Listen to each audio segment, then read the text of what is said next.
and it's good. You're listening to The Extra Point, hosted by Phil Ruskin. Welcome.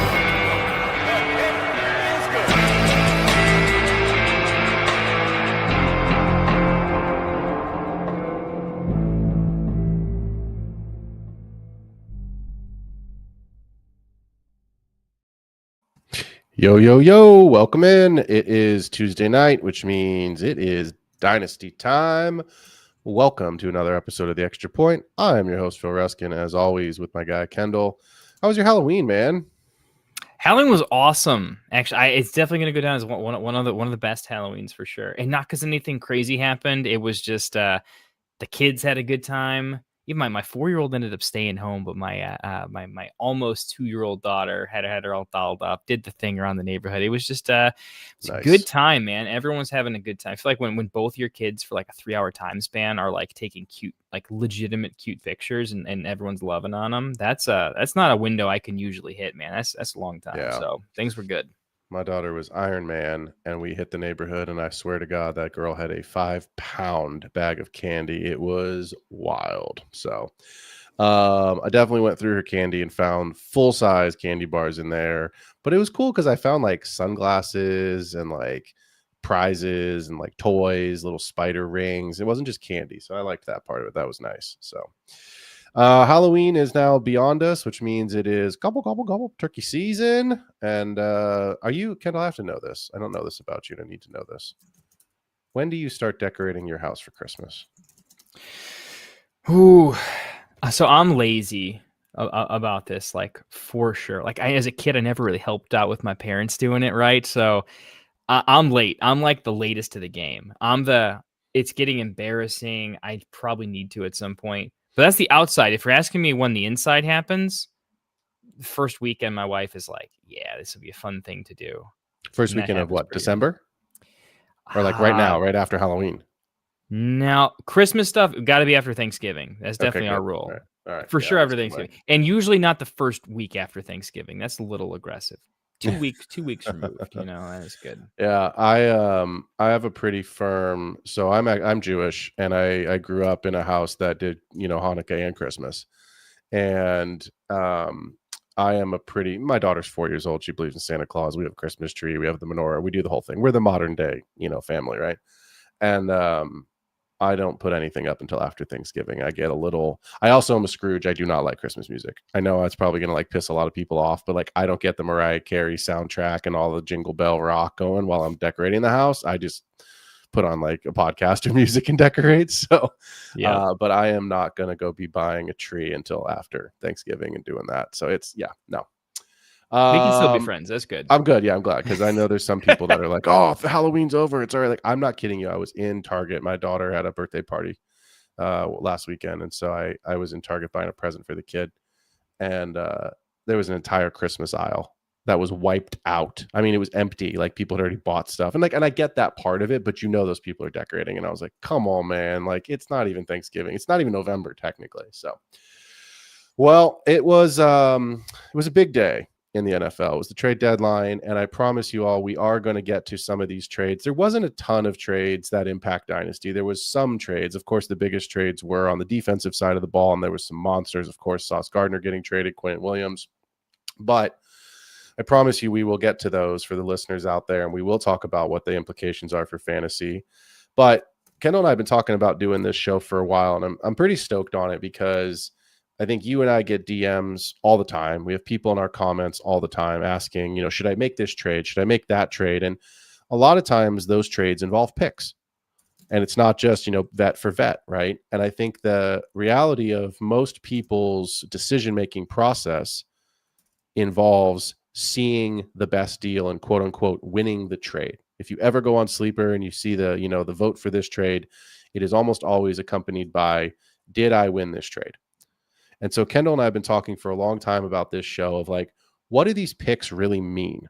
What is a value of a first round pick? What's the value of a second, a third? I know some Dynasty formats do fourth and fifth round. I don't love that. I think that's a little too late for me. But again, if you're a fan of the show, if you listen to the show, you know that I am a player who always plays for ceiling. So I'm not truly concerned with thirds, but Kendall has a different stance on that. He and I have always had good trades that involve third round picks in the dealings we've had. So we will get into all of those because I know some folks do like those thirds. I like to acquire them and trade them away. I don't like to pick with them, but that's okay too. So Kendall, I want to start with this because, you and I always talk about, 2 to 3 year window. When do you think is the ideal time to make a trade in a dynasty league? Let's just start there at the top, and then we'll get into some of the nuance of what these picks really mean. So when is the ideal time to make a trade? Ideal time to make a trade. So the couple of windows that I'm looking for when I want to make a trade, it's really identifying, am I buying a player or am I looking to acquire a pick, right? So that's going to be two slightly different seasons. If I'm looking to acquire picks, right? First and foremost, I want to go middle of the season to a contender, right? Just real simply, the value overlay, and it's a win-win. The idea is a competing player is going to have holes in their lineup. They're going to have points per game problems. Fixing that is now valuable, where when the season started, everyone was healthy and their starting lineup was perfect. So there is no value in addition when they're buying a player. You're now solving a problem that didn't exist a few weeks ago, right? Which means that the value of what you're selling goes up a little bit. Most people are willing to overpay by a little bit to solve a real problem. And I think that's just fair fantasy football capitalism tax, right? So it's not even here's when to put one on your opponent. It's here's when the market will actively pay the most for it, and for good reason. So mid-season to a contender is when I want to go ahead and acquire picks because they're going to be a little bit less expensive. And then in reverse, when I want to go and acquire a player, right? I typically want to do that at or around the draft, usually at the draft or later, trade back and use players in that. Rookies are always going to be the super hot sizzle and whatnot.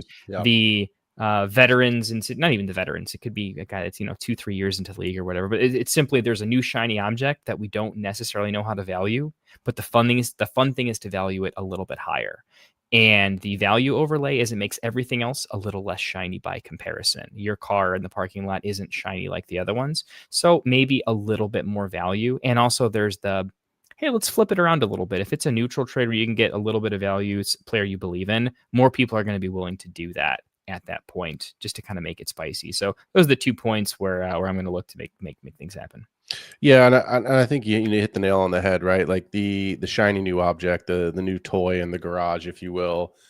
Your picks are never going to have a higher value than right before the draft, right? So if you let's just use this last year's draft class. The 101 it was Genty. It was not even a question. And I think we probably knew that a couple weeks earlier than the NFL draft in the dynasty circles, as long as Genty was the first non-quarterback off the board, which of course he was, then that would be the player. And that 101 suddenly becomes worth 1.5x, 2x what that can, be in September, in August, in camp. I think for me, that's when I'm looking to capitalize. And I know that takes patience because we want to make trades or we want to tank our team to acquire all the picks and, whatever it is that your preference is when you're looking at your roster construction. But you and I've talked about this a lot, and I think people need to hear this. Your picks, it's great to be the person in the league that has 6 first-round picks. That's awesome. You should be able to draft, and hopefully if half of those guys hit, you're in a great spot. If all of them hit, you're winning the league within 2 years, if not sooner. But not all those picks are going to hit. And at some point, those picks have to turn into something, right? And I know you and I play in a lot of leagues together. And historically, we've been in a couple leagues now. We're going on 3-4 years. And historically, you've been a big seller early on. And you've had 5-6 first-round picks. Some of those you've drafted. Some of those you've sold. And I like the structure and the strategy of the way you've had roster construction has been, do I want to take the risk on a player that I don't feel great about or I don't feel as confident about? That could be great or could be a complete bust. Or would I rather spend 2 of those firsts plus something to go get Bijan, a known, Amon-Ra, a known commodity that I can put into my lineup that's going to give me 15 as a floor and 30 as a ceiling and, in a PPR format. So I think it's interesting when people, talk about, when should I make, we've got a trade question here already in the comments. We'll get to that here in a minute, but should I make this trade? When should I make this trade?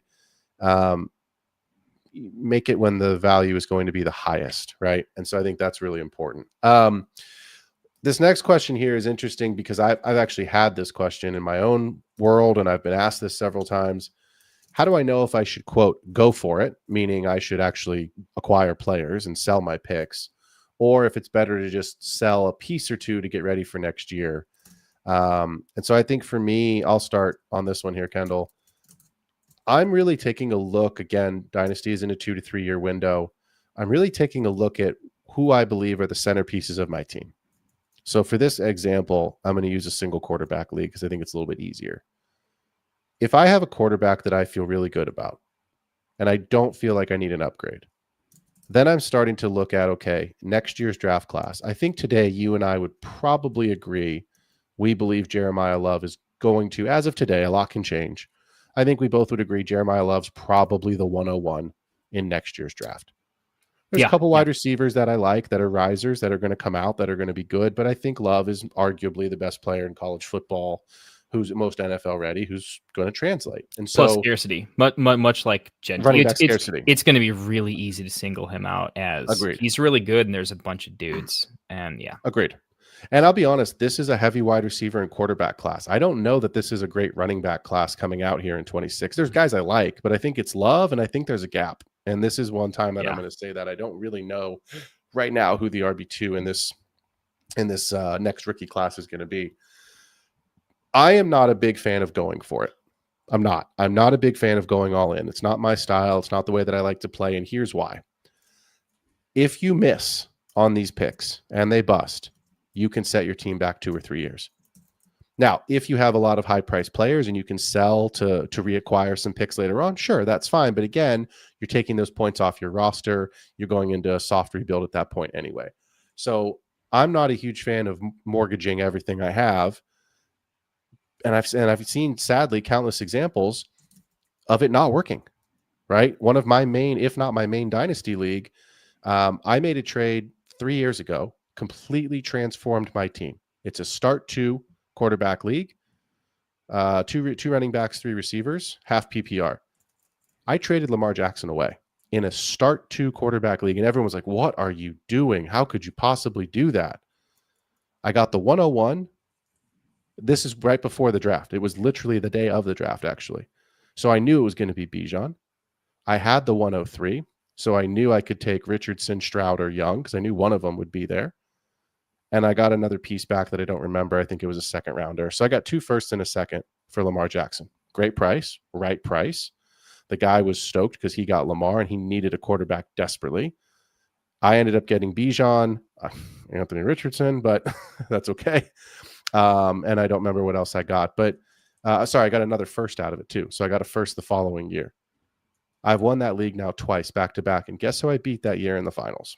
In the championship game, the guy that I sold Lamar Jackson to. So he had no picks and he's struggling. And now his team's in a massive, massive rebuild because he mortgaged the farm. So I want to ask you, because I know you're in a league with me right now where you had 5 first-round picks. You sold several of those. You sold all of those, actually. What you got out of the deal was Jamar Chase and Puka. So you are the actual definition of going for it. Talk us through that decision, because that's different if you're getting Puka and Chase. There's not a lot of risk built in other than what we've seen. Joe Burrow misses the season, but Chase is still going to be a higher ceiling than most players, even without Joe Burrow. So for those that want to hear the go for it side, let's break that down for them, because I just broke down I'm a little bit hesitant to do it. Sure. So there's like 2 things to be said here, right? That you could even say those aren't really even go for it trades, to be honest, mostly because the players I'm requiring are under 26. That's fair. 25 or younger. So I'm really just capitalizing on pick value in a way that a controlled year ahead realization, right? At very little tax.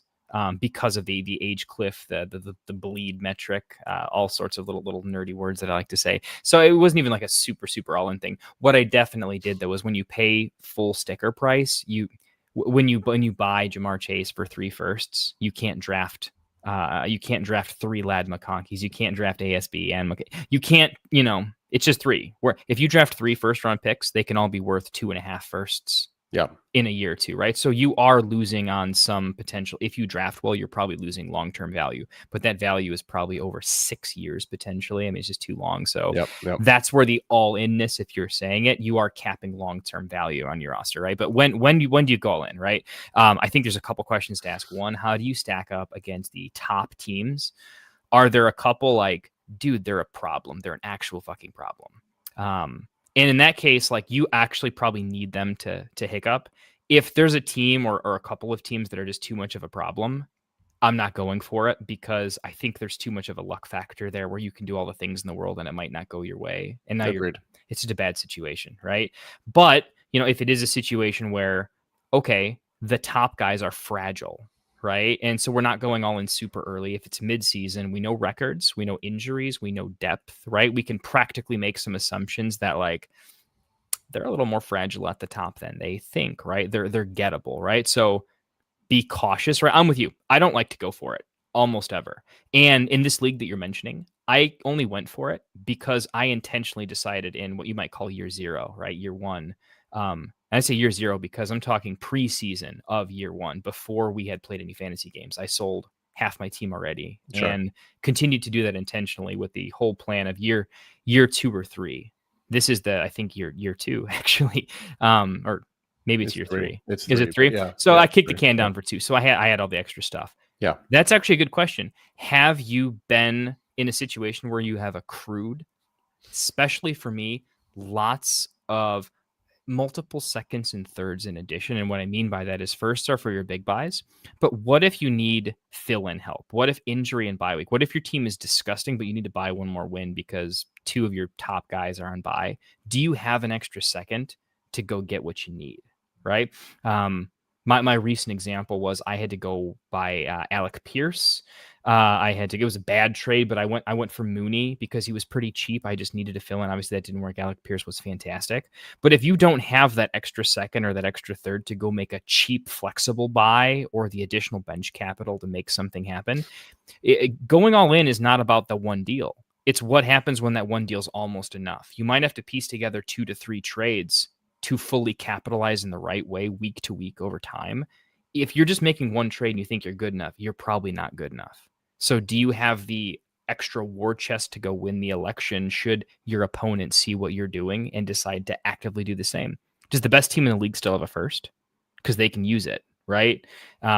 So this is a little bit of know your opponent, know your own setup, and make sure you have enough of a war chest to make it happen. Otherwise, we're going to talk about it. There's ways to accrue value in Dynasty. That's why you watch Phil's show. We're guys that lean on that side of things, and it's what we're good at. That's always there to accrue value.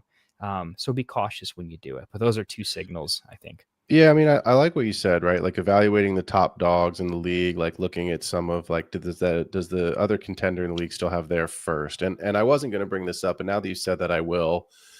Kendall and I are in a league. I run the league. It's called the Annexation of Puerto Rico, a little ode to the Little Giants film. For short, we call it Taper. And there was a big hour that just happened about 2 or 3 hours ago. It was a pretty hot hour, actually. And there was 2 trades, but they were monsters. And I'll start with one because I was a part of it. I am in this league 3-6. My points are, as of right now, I'm at the 102, 103. I have pieces, but I sold Kendall Josh Allen a couple weeks ago and downgraded into Jordan Love to get some other pieces. And I just felt like, okay, I'm probably not going to be able to go for it this season. It's not my year. And I sold Amon-Ra. And I sold Amon-Ra for a 26 first, which was my own first that I got back, which is now probably the 102, 103, potentially the 101, depending on how the rest of the season goes. But it will for sure be in the first 3 picks, a 27 first and Matthew Golden. So pretty stoked on that trade. And then that same player who just acquired, that same manager who just acquired Amon-Ra for me, sold a 27 first to get Chase Brown and a 26 third back. So he is the definition of all in. And I'm just going to pull it really quickly to make sure. He now has the 26. He has 3 26 thirds and 2 27 thirds. That's all he has left. No firsts, no seconds. No firsts, no seconds for the next 2 years. And it's a great team. I mean, this team's loaded. He should win, but if he doesn't, you've missed the boat, and now you have no way to. He's gonna have to sell some of those pieces in order to get picks back, or just live and die by this for the next 2 years, right? And so to me, like, that is the true definition of going for it. And for his sake, I hope he wins the league. Like, I mean, that would just be the purpose of why he made all. That was my mic. Yep, Mike run out. Oh man, I hear you. Yeah, go ahead. I got you from here for a little bit. If you get a pop on back. So yeah, no, that I'm completely with you on that too. And it's funny because in that league specifically, right? So me and Phil are in that league. A buddy of ours is it. So I kind of went all in first. I went from I'm not doing anything to okay, I've got 9 picks. Now I build a team. It's fun because you're playing against me and Phil, so they want to beat us. Phil's kind of kicking it down the can. So it's the entire buy was based on trying to beat me. So he should win. This is also the same league I bought Chase and Puka in. So fun times. But it was this. All those trades were in reaction to I bought Puka, I bought Chase, and I'm saying I'm putting the exclamation point. Then I do the deal for Phil with Allen, where I paid a pretty handsome price, but it made sense situationally. And then in response to that, right, this was.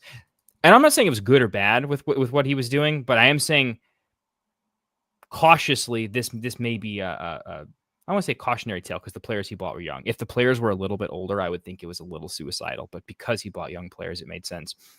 He's looking at his competition and saying, I really want to beat Kendall. He's got a ridiculous team. I'll kind of go all into. It was a fun reason, not a super logical. I definitely think these trades are going to put me over the top because my team's ridiculous as well, right? So it's almost an example of he's having fun with it. He absolutely knows that he can take a nosedive and he's got no more resources, right? But it is fun, and he's going to have the best or second best team in the league for quite some time. But to your point, he is completely all in. I still have a couple seconds left. I can package I can package a couple seconds and a third to get back up into a first. I could make sure that first was middle of the road and things could happen. He would have to sell actual production at this point. So he's probably going to have the roster he's going to have for 2 years and then fully reset. But yeah, how's the mic? Yeah, I think it's fine. I don't know if you can hear me. I assume you can good. hear me. No, perfect. The headphones here. I don't know what just happened there. It's funky. But yeah, I think there's definitions, and I did a show on this 2 years ago. I did, how to rebuild your team, or what to do if you're in a rebuild, basically. But I think there's definitions of a soft rebuild and a full rebuild. Right. And if soft rebuild in my definition means you've got some pieces to build around and you've got some picks to add to that, a full rebuild is you probably have one player at each of the respective skill positions that are your anchors, and you've got a ton of picks, or at least you should. So, I think it's really a question of like how you want to build and what your roster construction is like, as opposed to, am I all in, or am I just maybe going to sell one piece to try to get some points off my roster to make my own first round pick a little bit closer to the front of the line. And I still have some pieces that I can actually use next season versus fire sailing. Everything's got to go half off sale. Let's get into this question, Kendall, because this is the meat of the show. What are my picks actually worth?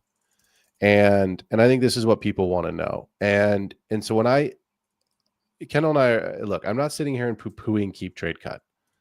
I think it can be a valuable resource. I know everybody loves it. And I think the problem that Kendall and I have had with it, and we've expressed with it, is when you live and die by it, right? And I think this is what a trade calculator is meant to do. It is meant, in my opinion, a trade calculator is not meant for you to evaluate this trade as to be 100% fair. And if, I'm whatever Keep Trade Cut, requires you to add into the trade to make it perfectly fair. Like, most trade calculators just want you to win the trade.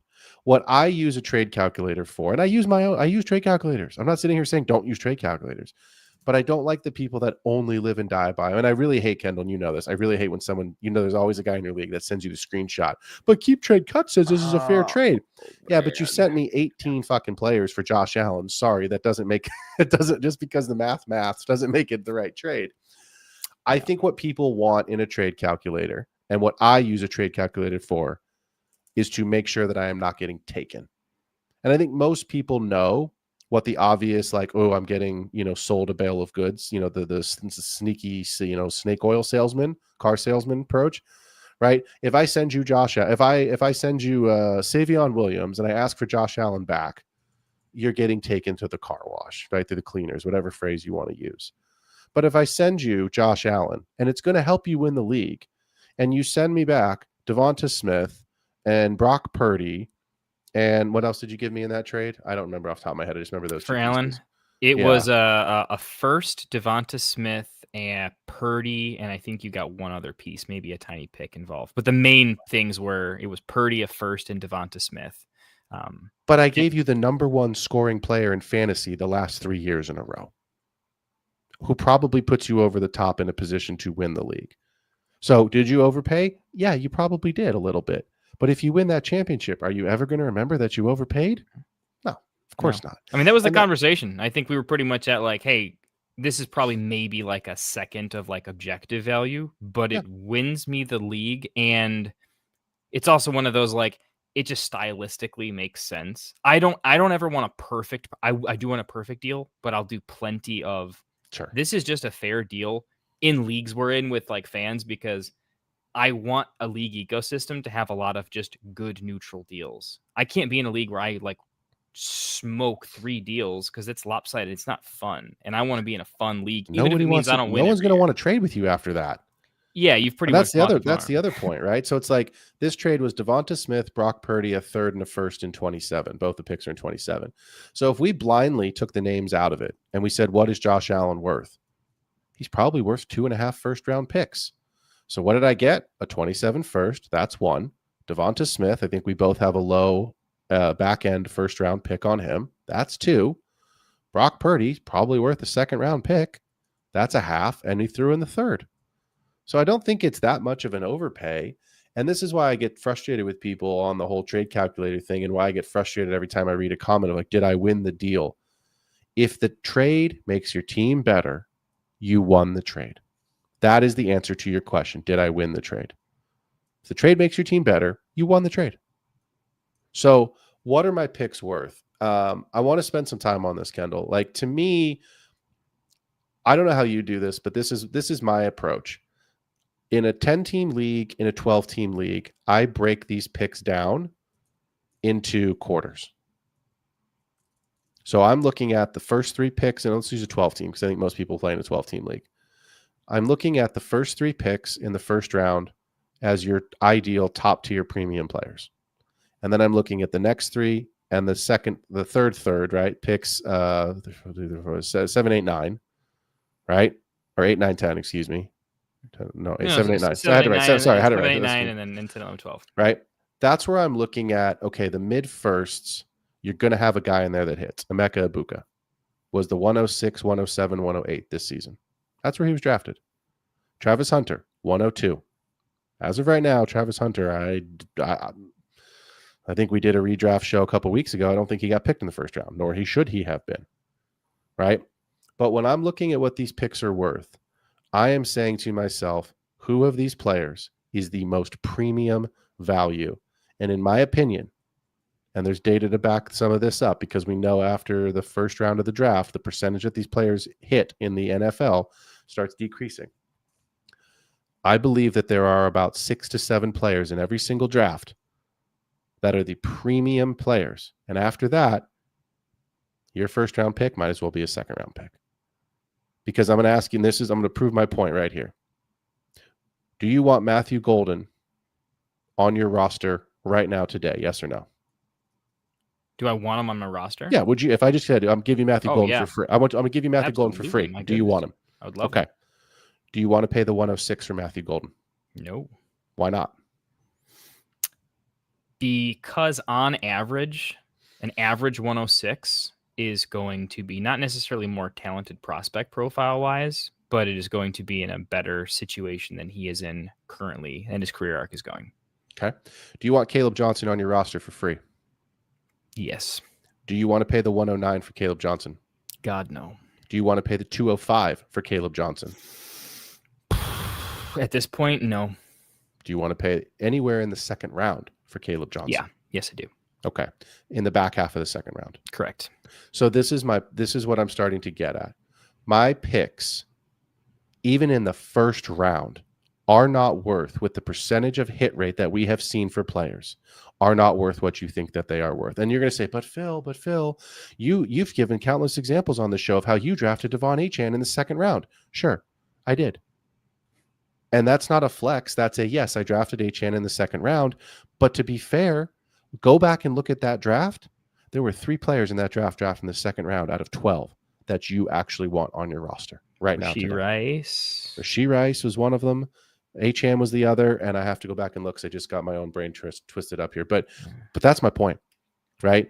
So it's when you are looking blindly at an inbox and you see that trade, right? To your point earlier, like I want some of these seconds, I want some of these thirds, and someone's like, oh, I've got to have first rounders. I only want first round.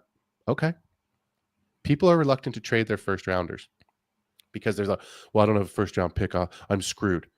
But your 107, your 108 isn't that much different than your 201. It's not. And I'll prove my point again right here. In a 12-team league, in a 10-team league, the 201 is the 11th pick in the draft, which is a first-round pick in a 12-teamer. So if I were to offer you, Kendall, for Amon-Ra St. Brown, a late first-round pick, an early second-round pick, but you knew it was the 201, and another piece, let's say a veteran player on top of that, insert player here, Rashid Shaheed. I'm going to offer you Shaheed, a late first, and the 201. Would you take that trade? I'm selling ASB? Yeah.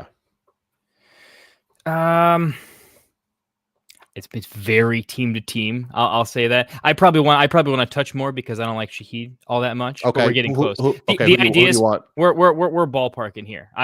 My counter would be I want something a little more interesting on top of Shaheed for sure. Between running back or wide receiver, what's pretty interesting? Throw me Alec Pierce on top. I'm gonna ask for third because I always ask for third. I'm gonna ask for it every fucking time. But throw me an Alec Pierce too. Throw me give me a I'll still take a Braylon Allen in something, right? I'll give you Braylon Allen, Alec Pierce, the 201 and a first for Amon-Ra. You want that trade? Insert interesting piece that I would value at approximately a second, but is interesting and has upside. Yeah, I'm good. I don't think a lot of people are taking that trade because they don't see multiple first-round picks and they see a late first-round pick. And that's my point. We just did a hypothetical trade on this show where you're getting your first-rounder. The 201 in a 10-team league is a first-rounder in a 12-team league. It's still inside the top 12, the top 15 picks. Because I believe after the first 15 picks in any league, the value drops off. You're looking at that point for one player. Maybe there's 2 players that you really like that could be that diamond in the rough. But you're as you and I like to say, you're hitting dart. It's a dart throw at that point, right? I've given the example that I drafted Achane the pick before Jonathan Mingo was taken, and I had buyer's remorse, and I was about ready to trade Achane for Mingo. Thank God I didn't, and I was patient and calmed myself down. But that's my point. There are more Jonathan Mingos in the second round than there are Devon Achanes. Right? Tremendous, especially at wide receiver. Especially wide receiver, right? And so there are less Cam Scadaboos in the late second round, right? Then there are Caleb Johnsons and RJ Harveys going in the middle of the first round because you did your draft in August instead of doing it in April. And so I think that's the caveat is everybody wants to see in their inbox the number 1 instead of the number 2. But if I could give myself 3 or 4 seconds as dart throws, I'd rather have that over one pick in the 109 to 112 region, because the chances that I find that Achane are higher than the chances that I hit on Ibuka. Because if I told you right now today that you get to redo the draft, are you taking Travis Hunter in the first round? I mean, I'm so buried in Travis Hunter. This take stings me to the core because I am so over invested in that piece of shit. But that's my point. Is you're But frustrated. no, You're yeah, mad. yeah. You're mad. I didn't touch him because I knew he would play defense, and that's why I was like, his ceiling is lower, and I play for ceiling. Right. And so it's like, and I'm also, I've said it a million times on this show, I'm okay being wrong. I'm okay saying I don't want this player. I don't like his profile. I don't like his production, whatever it is that I don't like about him coming out in the draft process. And I am okay when this player hits and I don't have my roster doing two things, saying I was wrong. That's okay. And then going and trading for him. Like, that's the beauty of Dynasty, is you don't have to you'd rather get your draft picks right, but you don't have to, because you can go and draft these, you can go and trade for these players that you didn't draft later on. So that is what I did with Hunter. I definitely didn't draft him, and then I bought him for cheaper, but cheap was not cheap. Cheap was still too expensive. Players rise and fall in value. Process was correct, though. The process made sense, kind of. The perfect example, and I know that this is a thin example because there's only one of him, and there's really, in my recent memory, this is the only player that fits this description. Quentin Johnston was left for dead. I think you could, I'm not kidding, I think you could have, in this summer, I think you could have acquired, if you wanted Cuge, I think you could have got him for fab. I don't even think you would have had to trade a third-round pick to get him. So, and now I've seen him going for seconds and firsts again. Yeah. So it's like, players rise and fall in value all the time. And I'm not talking about injury. I'm just talking, now Cuge is an outlier example because he literally came back from the dead. So what I want to do, and we just got a question in the chat about this actually, and I'm going to pull this here because I wanted to turn this over to you. At Sites to Show You says, late to the party, fellows, what's the best position to target in second round that hit more often? Right. I want to answer that, but I also want to talk about the value of second and third round picks, because I just said the late first round picks are not as valuable as you think they are, just because that number one is next to that draft pick position. Sure, you'd rather have it than a third round pick, but it's still not it is not the premium player that the first 3 or 4 guys are in each of these drafts. So Kendall, talk us through the value of some second and third round picks, and then let's answer this question for Sites to Show You here. Yeah. So, you want my how I value? Yeah, let's do the value. What position would I be targeting? Let's do the value of the second and third round picks, and then we'll answer this question together here at the end. Value of second and third round picks. Yeah. So second round picks for me, on average, right, are worth, like, I think an average first is worth about 3 seconds, approximately. It's pretty close to it. An average second, I want approximately 2.5 to 3. All these are shaded by about half a pick, right? Pretty close to it. So if I'm trading up to the 106 or something along those lines, about 3 seconds, and I think we're having the right conversation. 2 seconds and a third, depending on a little this or that, a little bit higher, a little bit lower. I think that's kind of where I'm at with it.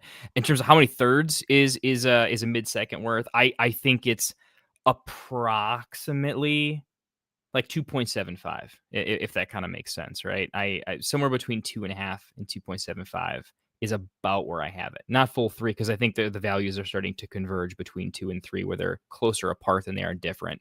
So you don't need the full 3. And then that flips a little bit 3 to 4. I think a third can be worth like 4/4 in some situations, because roster size is a real issue where infinite fourths are not infinite value. So there is a cap. The 413 is free. The 412 costs something, right? But it does have an end to it. So that's just approximately them compared to each other. Then I think you can probably give that a little bit of a 10-20% modifier based on what's your opponent's situation, your situation. Takes 2 to tango. It's always going to make sense. So that's approximately there. Like some player values that are like targeted, or I want to make sure I'm answering the question specifically for chat, if that makes sense. Because there's so many players I could pull out that are like archetypal for this and that. The running back that got taken in the 3rd or 4th round, but the backfield still stays pretty murky.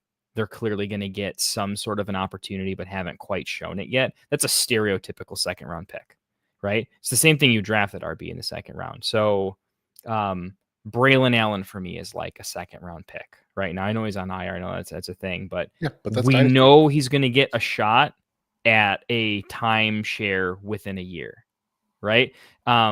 He's Woody Marks kind of before Woody Marks, right? So that's kind of a standard second. At wide receiver, a second rounder is either a productive veteran that is basically dead and you're paying for a good 1-year rental, right? Or it is an underperforming late first round pick, basically, right? It's a wide receiver that we all thought was better and they're just in a rough situation, but they still could do something. I'll give you a second. We can maybe you can salvage it, right? Something along those lines. I don't have too many specific examples. A lot of wide receivers are worth 2 seconds, not 1, right? 1 second is usually kind of a cheap price for something. It's they still have some value, but no one's excited about it, right? Just to give you some monikers of kind of how that feels. Yeah. So I just pulled a draft. I'm going to get to it in a second. I want to answer this question for sites to show you. Again, late to the party, fellows. What's the best position to target in the second round that hit more often? It's wide receivers. And the running backs, here's why I want why I want wide receivers in the second round and not running backs. Running backs get pushed up the board because it is a running back scarce league. There are more wide receivers available. The PPR value of a wide receiver in the second round on paper is going to have, if they both were equal, is going to have a higher points per game value than a running back because it's a PPR league and the touches value is going to be there. The other piece is, and I just said it, is guys get pushed up the board, but people are so starved for running back that they reach. And here, I'm going to give you some examples. Okay. This is a 12-team, single quarterback, full PPR league. Here's the first round.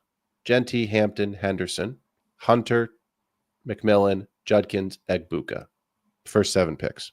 Great. I don't have any problems with that. Pretty standard, pretty chalky, comparable to what the draft was. This is also a league that drafts that first weekend, like most Dynasty drafts do, that draft right after the NFL draft is complete. I'm going to read you 8 through 12, and you are going to, well, don't throw up. Let's just say that. Caleb Johnson, RJ Harvey, Cam Scadaboo, Luther Burden, Matthew Golden. That is hard for me to look at and read because of the 5 players that I just named.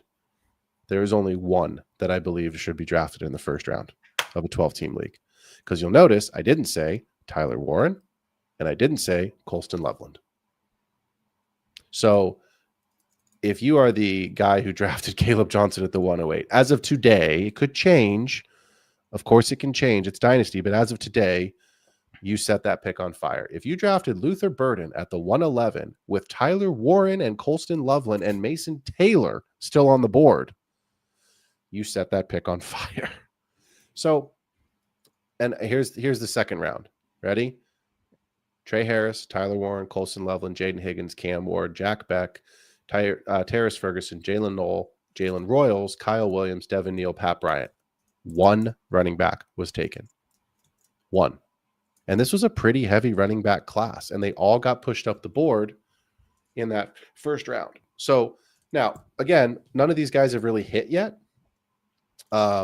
Trey Harris hasn't done anything. Higgins hasn't done much.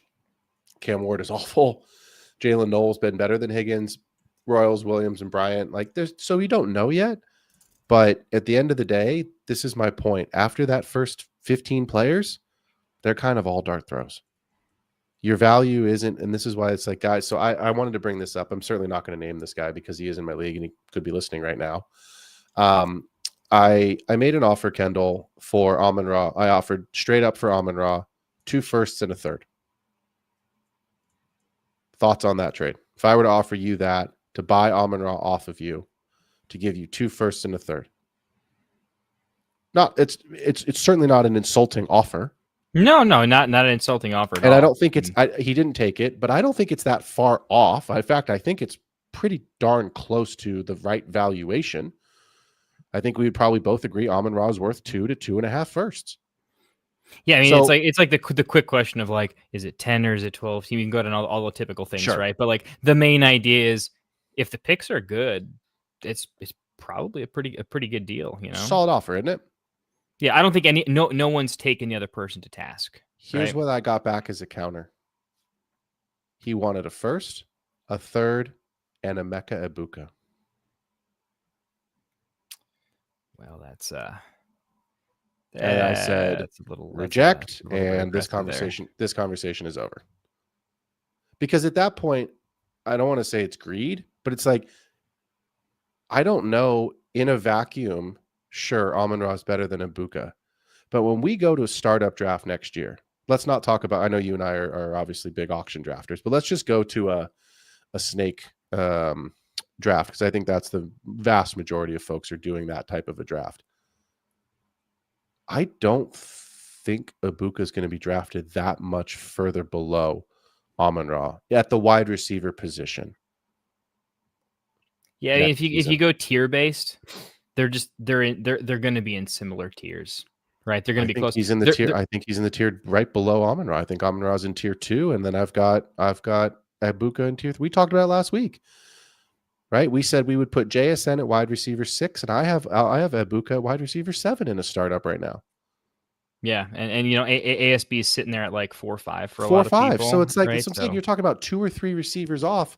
So that's what I'm saying. Like, at the end of this whole thing, that to me is an overpay. Yeah, I have always like trade etiquette problems with the trade, because like, why the third? At a minimum, if what you're trying to verbally say is, I'm looking for a first. If you're looking to tier, I need a first attached to it. It's just part of my price, right?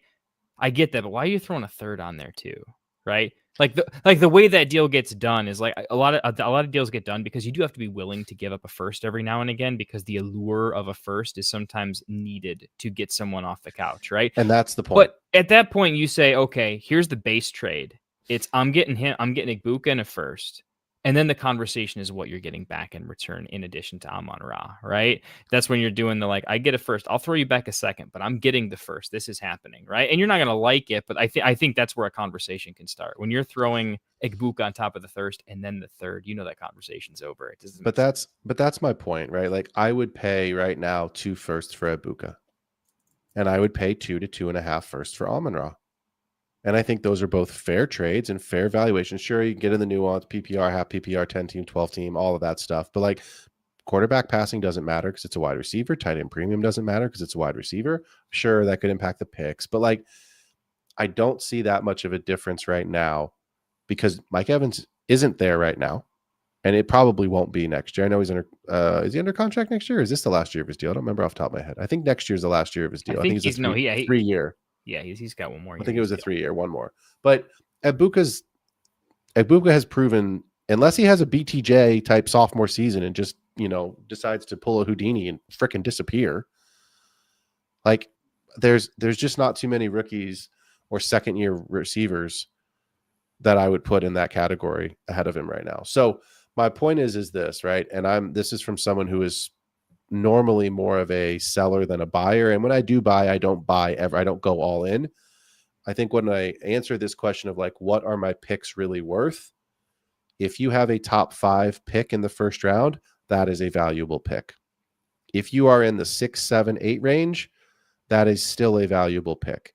If you are in the 9 to 12 range, I believe you can go and buy a good player, because someone will see the number 1 in that trade offer, whatever it is, and get excited because it's a first. But here are names from a 12-team draft: Johnson, Harvey, Burden, Golden. In previous years, this is Trey Benson. This is Brooks. Benson and Brooks, great examples.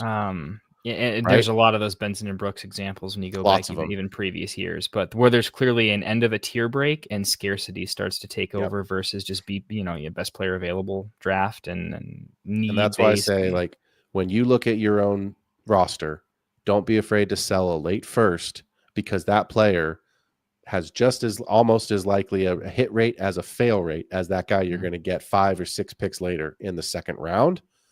But it entices the buyer to go, ooh, I'm getting a first, or ooh, I'm getting 2 firsts. I mean, yeah, you are. And sure, you're closer to the front of the line, but you're not getting the 103. You're not. And I spent the 103 2 years ago on Anthony Richardson in a start 2 quarterback league, and I am grumpy about it. Yep. Yep. I mean, hey, sometimes you light a pick on fire, man. Sometimes you miss. So it happens. I wanted to ask you this question as we kind of, because this actually someone's asked this as well.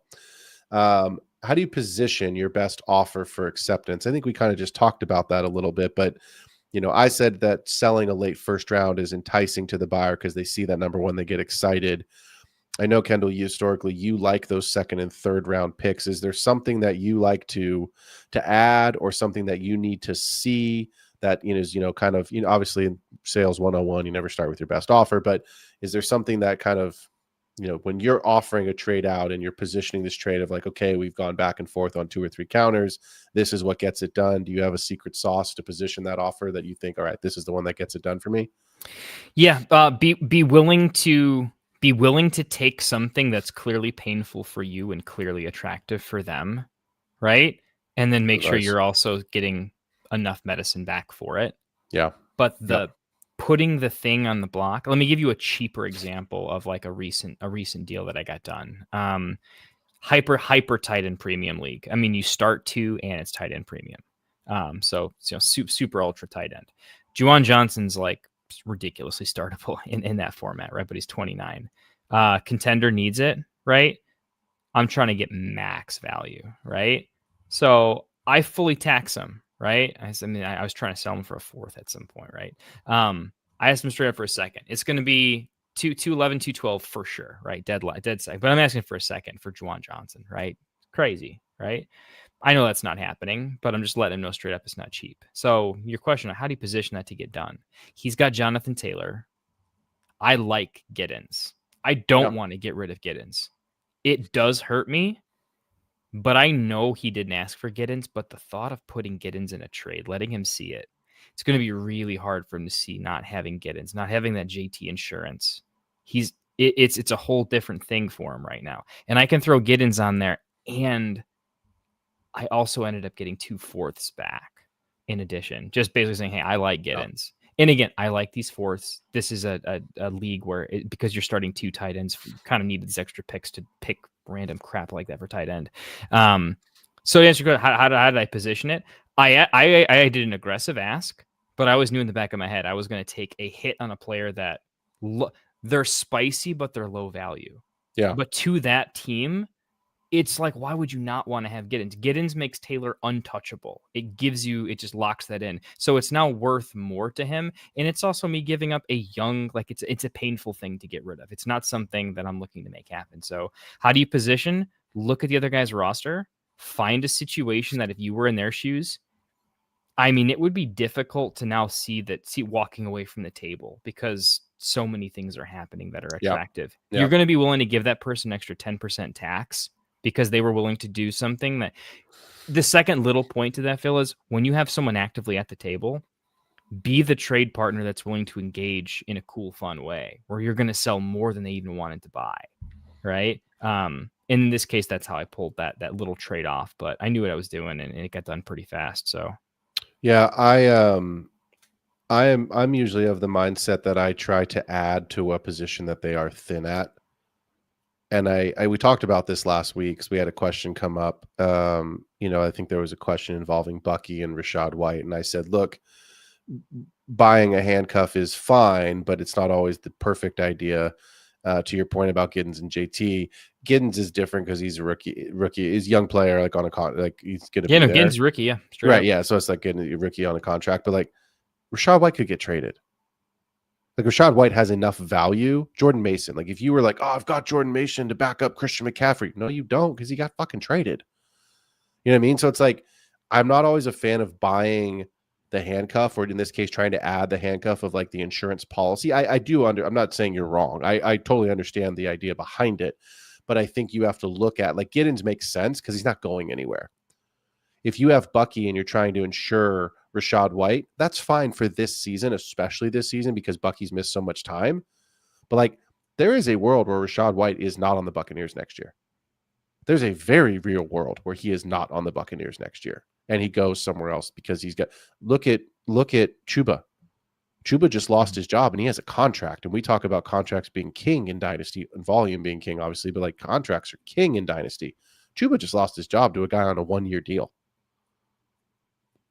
That hurts. So I think that's the other piece is like when you're looking at adding something, my secret sauce for trades is like positioning my best offers. Like, all right, I don't really want to give this guy up, but like you really need a running back. And I guess I could do this to, get that. And like, and it's not negative selling. It's just, that's the truth of it. Like, all right, I'll add this because you need a running back and I can afford to, part or whatever, receiver, tight end, whatever it is. So.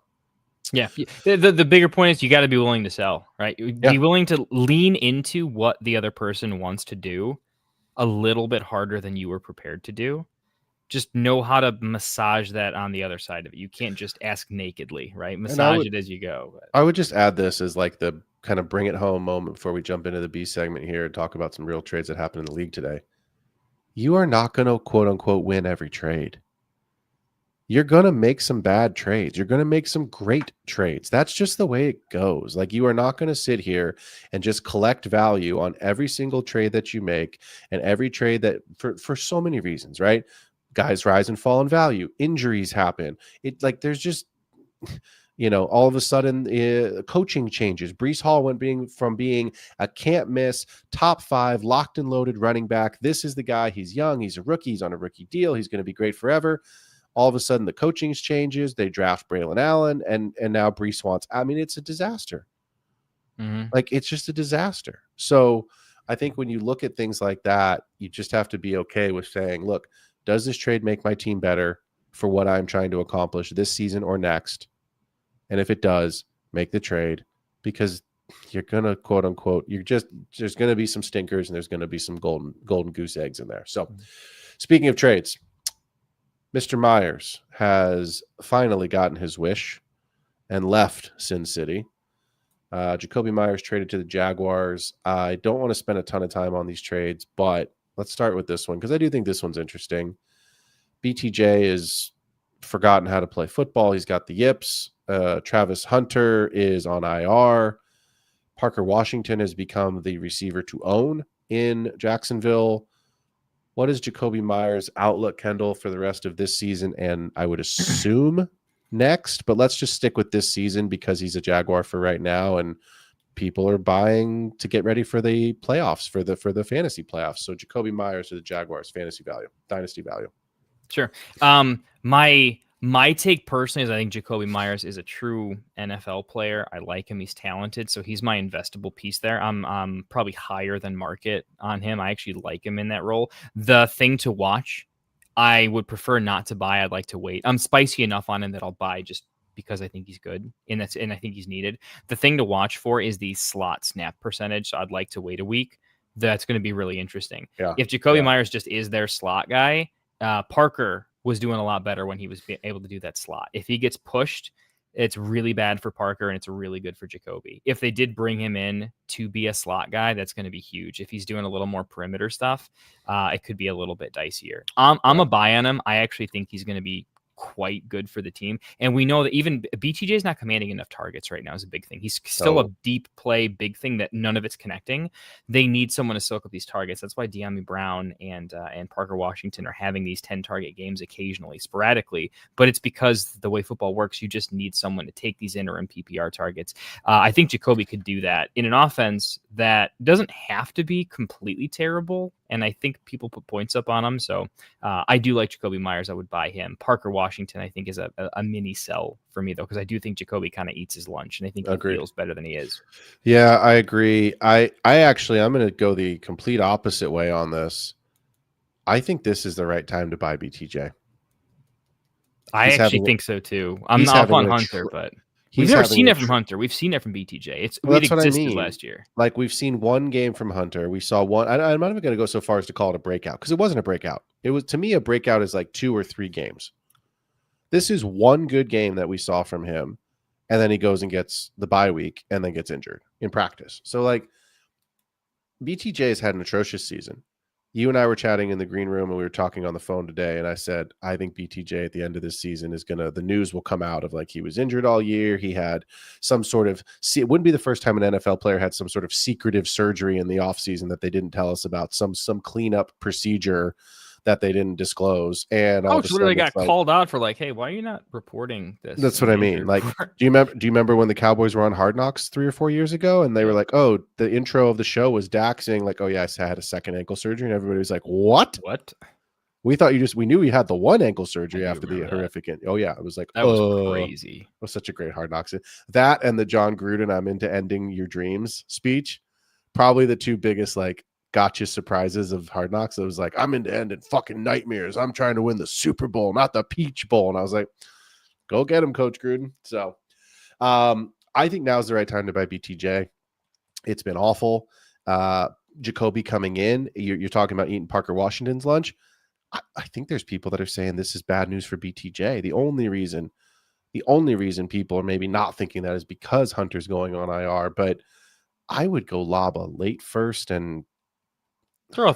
You got to throw something on top. So yeah, that's why I stopped myself in mid sentence there. It's like, what else would I give on top of that? I don't know. I'd throw a late first and like a depth piece running back, and see, or a late first and a depth wide receiver. You know, because you're getting a wide receiver out, give him a wide receiver back. Yeah, throw him Brashard Smith. Brashard Smith and BTJ. Brashard Smith and a late first for BTJ. You might get that done. And if they counter and they want a second with it, figure it out. Figure out what you want to do. I'm almost ready to invest in at that price too. Actually, I think. Yeah, I would do the first and second as long as it's an early first. Yeah, I mean it's bad news right now. I'll tell you what, it's a greater example of we were talking about like Ladd's getting overdrafted, but he's in a good team. He had this big ebb and flow of like he crashed a little bit. Huge was the hot. People were buying Huge for a first. Still might be okay. I thought there was like a mini window to buy Ladd because he was a little too cheap and he'll clearly be involved. This is worse than that. This is a long extended period of time for an offense that will clearly change. Yeah, I'm really with you, B. I think BTJ is a world-class buy right now. Yep, agreed. Let's talk about Rashad. Good Lord, Phil. Rashid, try that again. Rashid Shaheed to the I can't do it. I have to call them the Sea Chickens. I'm contractually obligated as a Niners fan. Look, Torrey Horton's been awesome.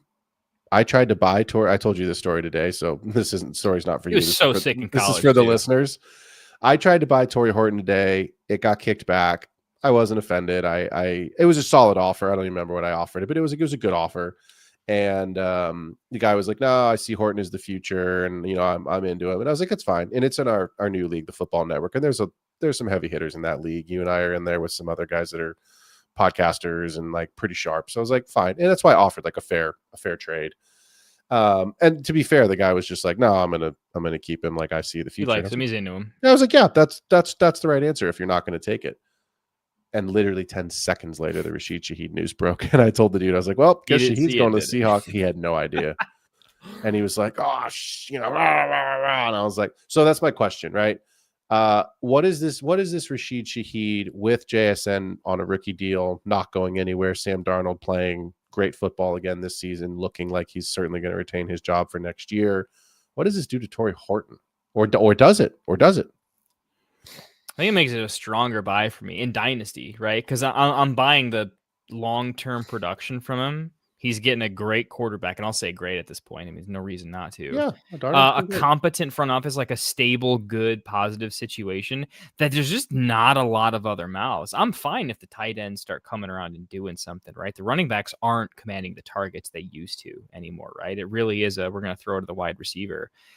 JSN's so good, but like JSN's targets could come down and he'll still be very fine, right? JSN doesn't need to have 13 targets with how crazy efficient he is. So there's still some room in this offense for other people to shine a little bit. I kind of think that the Shaheed trade will dampen Horton's value a little bit, but that's kind of short-sighted because as soon as next year they drafted Horton, they want Horton. I don't think they see Shaheed as a guy who's going to like be a long-term great NFL player. He's a role player and he's always going to be a role player. I don't think he's got the hand talent enough. And I don't think the team looks at it that way. I think Shaheed's the insurance play that will be better than Horton this year because he's actually been a productive NFL player for a while. The league has, if you've been in the league as a good wide receiver for a couple of years, there's things you know about that Torrey doesn't even know about yet. He's just young, right? But give him some time. So I'm a buy on Torrey Horton. I'm not buying Shaheed production. Yeah, Yeah, I think that's where I'm at. I'm a buy on Horton because of the price, though. That's why I'm buying him. I didn't know this. Did you know this? Shahid's on a 1-year, $5.2 million contract? Yeah. I didn't know that. I thought he was on a 2-year. No, well, obviously that changes everything if you didn't know that. With him being on a 1-year deal, this makes this a known 1-year rental. This is a rental. I did not know that. This is a Super Bowl window checked. rental. This also Yeah. says that, hey, if injury Yeah. were to happen, this buys us a week, some time. They have 2 tight ends. They can run 12 personnel with him as a deep threat. Legitimately, if JSN got a concussion and was out for two games, that could happen. I think they have 2 running backs and they can run 12 personnel with 2 good tight ends. They can survive a wide receiver hit now because they have some stability relatively cheaply. But that's why I'm very much on the dude. Horton's still like the dude here, man. Long term, and it can become a target funnel. I would honestly, Horton is cheap Travis Hunter. Forget the defense side of things. Yeah, well, you know what I mean. I would go off for a second for Torrey Horton. I did not realize Shahid was on that. I knew Shahid wasn't going to be there long term, but I didn't realize that he's could be on the market next. He will be on the market unless they love him. He could be a Jet next year. He could be. Speaking of the Jets, AD Mitchell to the Jets, and I wrote this in the show doc, and I'm going to read it. Do you really care? Does it do anything for you dynasty wise? It's interesting, but without quarterback play, it's less that's interesting. That's the answer. Yeah. We talked about that earlier today. The Jets would be better if they just put a jugs machine behind the offensive line because it's kind of what they have right now. So it's not a sell because for me, I want to hold for like 3 years, because it's not worth it, but it's definitely not a buy. It's fool's gold. It's all worthless. Yep, I'm with you. All right, we got a couple questions, but before we do, Kendall, give me 2 minutes if you would, please, sir. That 2 minute get the timer widget set up. I know we gotta get that timer widget going, but give me 2 minutes on your old iPhone there. 2 minutes on the clock. All right, we're gonna count it. We're gonna go 0 to 2. You tell me when to start. In 3, 2, ready, go. Tonight's 2-minute drill. I want to talk about the Dynasty best buys. I'm going to give you 2 players right now that I think are not just going to be good for your team this season, but are going to be great long term. Number 1 is Devonta Smith. I've been on this player for several weeks. I've traded for him, 1 with Kendall and 2 in a couple of other leagues. Look, what's going on with A.J. Brown? Is he a trade candidate? I wrote this obviously before today. Howie Roseman coming out today saying, we love great players. It's hard to get rid of great players. We love him. But the reality is that doesn't mean he's going to be there next year, even though he didn't get traded today by the deadline. It's been up and down for him. Is the regression already hitting? There is a world where he is not an Eagle next season. Saquon is going to be a year older next year. That's another year of wear and tear. Dallas Goedert is another year older. That means he's probably going to potentially be out as well. Devonta Smith is capable of wide receiver 1 numbers. He has a wide receiver 2 floor, and he will only cost you a late first. We just talked about it today. That late first, would you rather have Matthew Golden or Smith, Jaden Higgins or Smith, Travion Henderson, RJ Harvey? These were all late first rounders from this year's class. Give me Devonta Smith over all of those players and plug him in your lineup. Ironically, the other player I want to talk about is Torrey Horton. He had a big week again last week, but he's been inconsistent, which means I believe the price today is higher than it would be last week because of the big week. But if you believe Darnold will be the QB, and he should next season, and you believe Cooper Kupp is washed, which he looks like it, the running game should stay the same. Even with the addition of Shahid, Horton is the wide receiver 2 to acquire on this team. It's a solid offense where JSN is still the guy, but the price for Horton is a late second, possibly a third with a small piece attached, and that should get the deal done. Go get yourself Torrey Horton. Go get yourself Devonta Smith, and that was tonight's 2-minute drill. Oh, we actually made it this time, man. I got We're it. Fully under minute 59. I did it. Let's get into some questions here. Let's start at the bottom. I know this is a dynasty. From I Blame Perk. I know this is a dynasty show, but for redraft, who's the better pickup for this week? This is a great question. Jacoby Brissett or Marcus Mariota? I know where I lean, Kendall, but I will kick it to you first. I was really impressed with Brissett. As was I. Yeah, that was insane. Caveat. They played the Cowboys, so let's not get excited. Yeah, but they put 27 points up. Yeah, and even on the Cowboys, not everyone's putting up 27 points. Like, No, they weren't a good offense, and they were better. Yeah, Mariota's super, super capped. He's not good enough. Brissett was legitimately good. And he made Marv look good. Marv got a quarterback upgrade. That just happened. It did. Let me give you the I'm still on the Brissett side, but let me give you the other side of why. Debo's banged up. Terry's banged up. Bill doesn't look good. I think the Commanders season is probably over. How fast are they going to rush those guys back? I don't know if Debo's a Commander next year. Terry will be because of the contract, but are they really going to rush those guys back in a lost season? Whereas the Cardinals, sure, it's probably lost for them too, but like Brissett's playing for his job.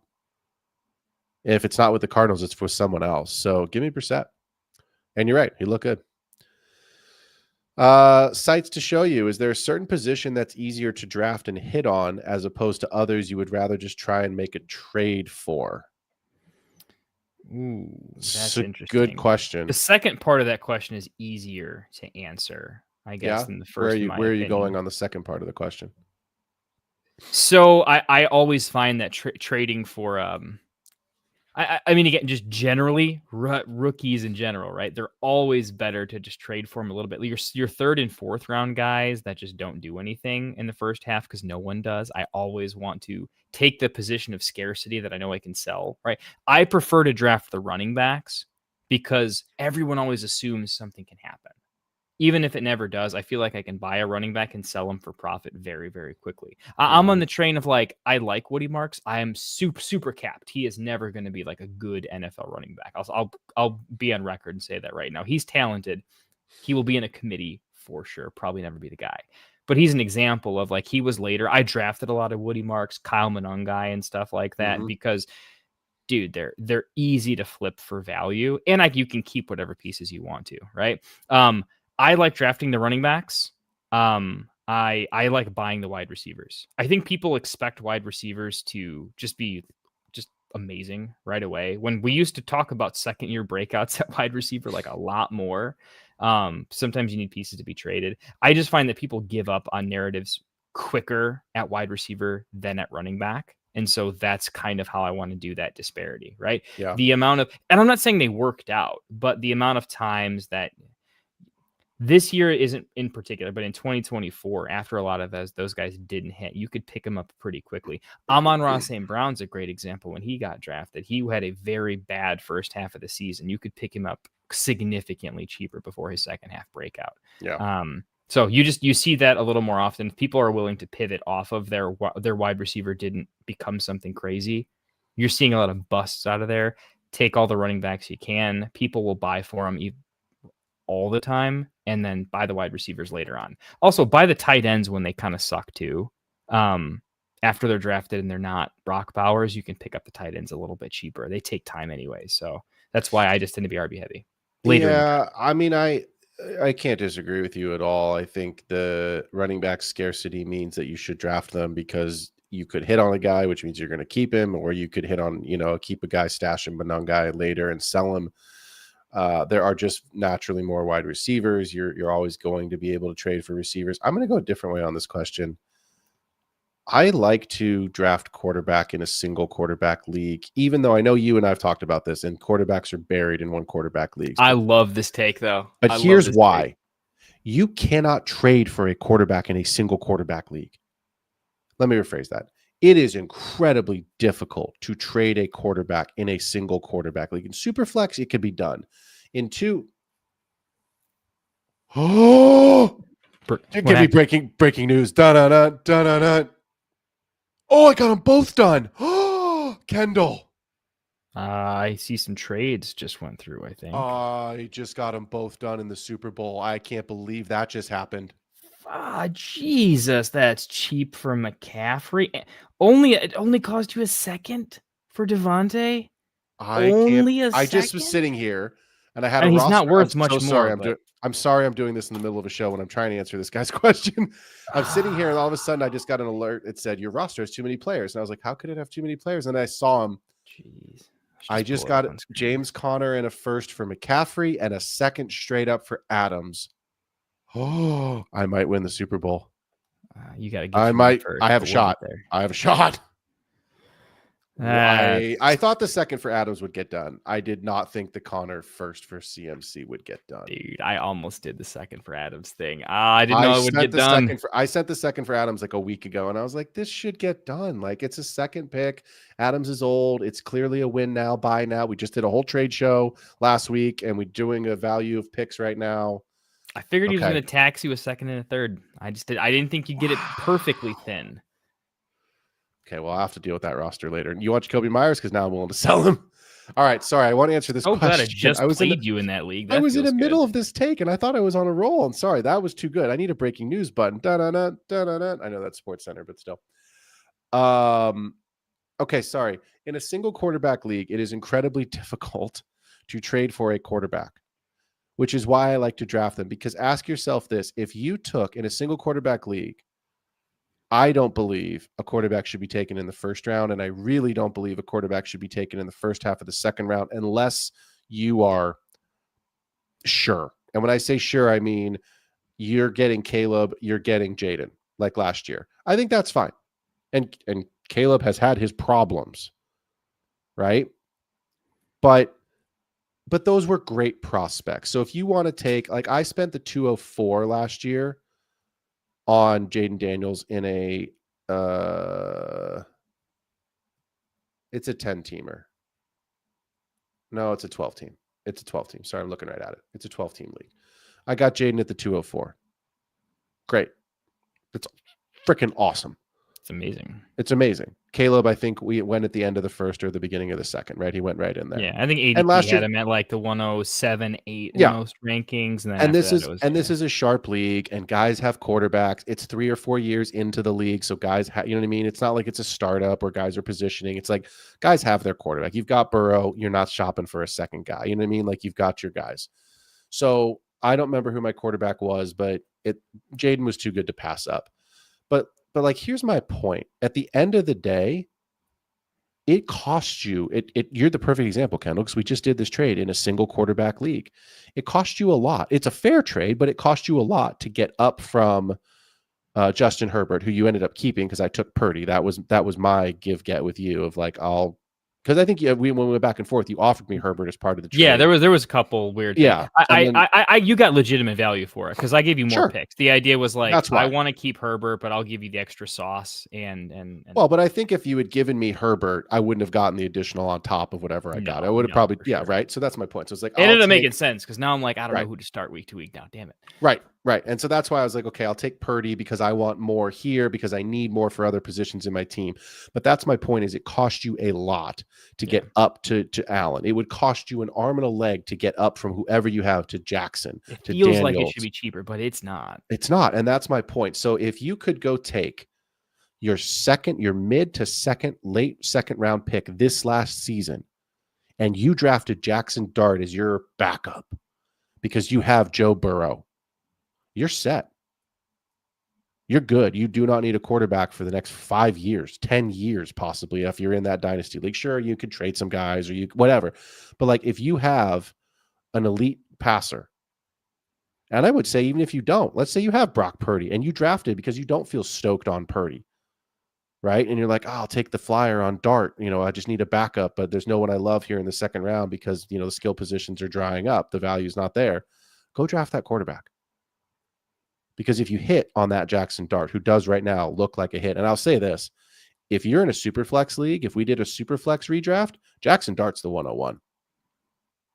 Yeah, dude, he's so good. He's so ridiculous. Because what's his startup value next year? I mean, he's going to be a first-round startup. He's going to be a first-round startup pick in a super flex league. Because when we did that rookie redo, we did a single quarterback league. Yeah, we were basically saying let's not really touch the quarterbacks, right? Because we wanted to talk about the skill position players to give guys more of a sense of like what guys are worth. But at the end of the day, Jackson Dart in a super flex dynasty startup, a rookie draft, if you were to redo it, Jackson Dart's the 101, Ebuka's the 102, and Genti's the 103. That's the order. Yeah, it's so in a super flex league. I'm being results oriented, but I don't have a lot of 1 QB, but I do have some places where Yep, that worked out pretty good. I took a lot of third round dart, and it feels pretty good. And I'm not even upset with my late third in Shuck. Like, I don't love it, but the fact that I still have, like, I don't have to spend a third or multiple to buy Mariota. Mariota Yeah. costs a third, or I could draft Tyler Shuck in the third. I'm Yeah. not calling this a pro Tyler Shuck play. I'm saying you have to pay a third for a 1 week rental quarterback. You Yeah. can draft a 5-10 year starter if Totally. you want to. Like, the value disparity is your point, and it's a great take. It's hard, and I think like that's where at the end of the day people are always going to say like, oh, go get the extra running back because you need the depth, and you do. That is true, you do. But give me the upside. If you believe there's a quarterback that can help you there, go take your I'm going to use Jackson Dart's name, but if you're listening to the show and you can't see me, my parentheses, go take your quote unquote Jackson Dart type pick in the second round as a quarterback. Because I did it last couple years ago in a first round pick, in a single quarterback league with Bo Nix, and I lost Joe Burrow, obviously this season. Yeah. So in this league, in a single quarterback league, I have Bo Nix to just plug and play. And sure, like if Burrow's healthy, like maybe I have some weekly matchups, sit-start decisions that like, okay, this is a better matchup for Nix than Burrow. But there's not a lot of worlds where I'm starting Nix ahead of Burrow, unless it's like just a brutal matchup. Obviously, everything assumes health, but like, and sure, people say, oh, I don't really want like two quarterbacks. It's a roster clog. It can be, but my point isn't about your roster clog. Does your quarterback ever play at MetLife? Is a well, good rest in peace if he does. My point is that when the question was, is there a player you're drafting? And that's how I'm answering this question. It's not about roster construction. It's about drafting, because if I were to go and I'll pull one right here for you real quick. Let's get into, this is a 10-team league, so take that with a little bit of a grain of salt. Single quarterback, 10-team. Kendall, if I were to give you, in this league, Jackson Dart went at the 306. Huh. Yeah. I mean, it's because it's 10-team. I get it. It's one of those like quarterbacks are easy to pick up because it's 10 and whatnot. But at the same time, there's a reason we said Jaden at the 204 and Dart. We're saying these are high upside, and if we miss, we miss. But when we hit, it's very good enough. The value's there. Let me give you some names. You ready? Single quarterback league. Rookie draft. RJ Harvey, Jackson Dart. Jackson Dart. RJ Harvey went at the 105. Jackson Dart, Caleb Johnson. Oh, it's not even a question. No, Get Caleb out of your mouth. Caleb Johnson went at the 106. Travis Hunter, Jackson Dart. Still Dart. Hunter went at the 108. You want me to keep going, or have I made my point? No, I think your point's there, right? Right, because then now we're getting into the Scattaboo at the 110, right? So it's like, okay, I would rather have Scattaboo than Dart at that point, because that is a difference maker. Because again, it's a single quarterback league. If it's super flex, of course it's Dart, but in a single quarterback league, give me Scattaboo. But it's like Cam Ward at the 207. That's Jackson Dart. So yeah, that's my point. Is if you're late second round there, a couple more of those when you can. If you're pick light, you probably can't do that, right? Because you've got to take a skill guy. Right. But if you have a little sprinkle, good trades lead to other good options. You've got a first, 2 seconds, and 2/3. Take the quarterback in a single quarterback league, because you might hit on the next Patrick Mahomes, and your Dylan Sampson pick because Kinshawn Judkins is suspended because he beat up his girlfriend and the news is really ugly, and all of a sudden Dylan Sampson's a huge riser. I mean, don't get me wrong, I think Dylan Sampson's fine, but like, whoopsies.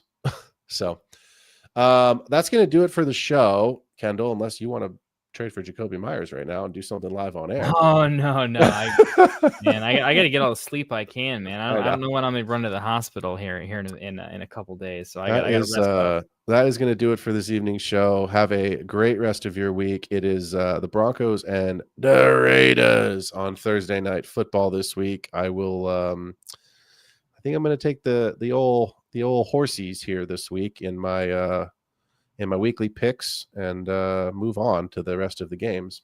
No offense to the Raiders, but yeah, thank God for Brock Bowers. But woof, man. Yeah, I think this is going to be a sick RJ Harvey spot, dude. This could Got a be a good feeling. RJ Harvey spot. So, but enjoy your week. Thanks for tuning in to another episode of The Extra Point. And as always, shoot us your questions and your trades. We will make sure to break those down for myself, for Kendall, for all of us here at the Get Right Fantasy Network. Have a great week. We out. Wanted to write fantasy is the play. Marking nothing but I tune every Friday. Strategies provided, I will